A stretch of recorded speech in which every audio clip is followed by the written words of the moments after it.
Halo teman-teman, kita akan membahas performa keuangan dari perusahaan BBNI secara mendetail dengan pendekatan investasi fundamental. Pertumbuhan pendapatan perusahaan BBNI selama 1 tahun terakhir TTM meningkat sebesar 14,4% dari 58 triliun 425 miliar 408 juta menjadi 68 triliun 270 miliar 126 juta. Sementara itu, jika ditinjau dari rata-rata historis selama 5 tahun, pertumbuhan CAGR-nya adalah 3,2%.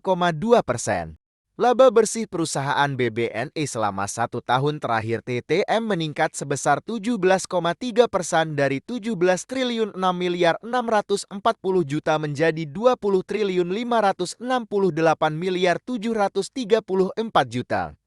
Dalam 5 tahun terakhir, rata-rata CAGR laba bersihnya adalah 6,6%. Dalam hal profitabilitas, BBNI mengalami penurunan gross profit margin dari 70,7% pada tahun sebelumnya menjadi 64,3% pada tahun ini.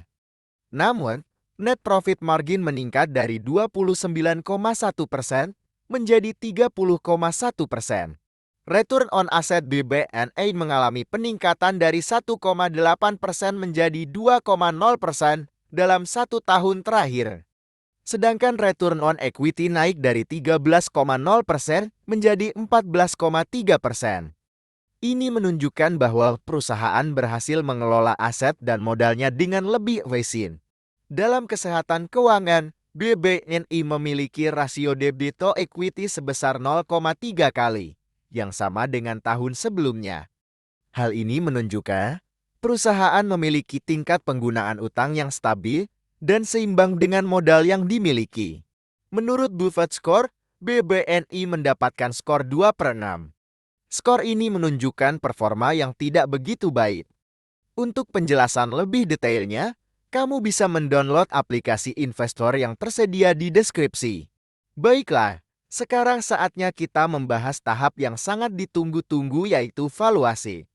Valuasi adalah proses menentukan nilai intrinsik sebuah saham berdasarkan analisis fundamental perusahaan, kondisi industri, dan faktor-faktor lain yang memengaruhi saham. Margin of safety adalah selisih antara nilai intrinsik saham dengan harga pasar saham. Selisih ini merupakan buffer yang melindungi kita dari risiko dan memberikan potensi keuntungan lebih besar. Berdasarkan PB Bond Standard Deviation Valuation, dalam 5 tahun terakhir, fair value saham BBNI adalah 4.334. Saat ini, margin of safety-nya adalah minus 21,7%. Sementara itu, berdasarkan PI Band Standard Deviation Valuation, dalam 5 tahun terakhir, fair value saham BBNI adalah 15.977. Saat ini, margin of safety-nya adalah 67,0%. Baiklah teman-teman, itu dia analisis performa keuangan BBNI. Jangan lupa untuk melakukan analisis lebih lanjut dan bertanggung jawab atas setiap keputusan investasi yang kalian ambil. Sampai jumpa.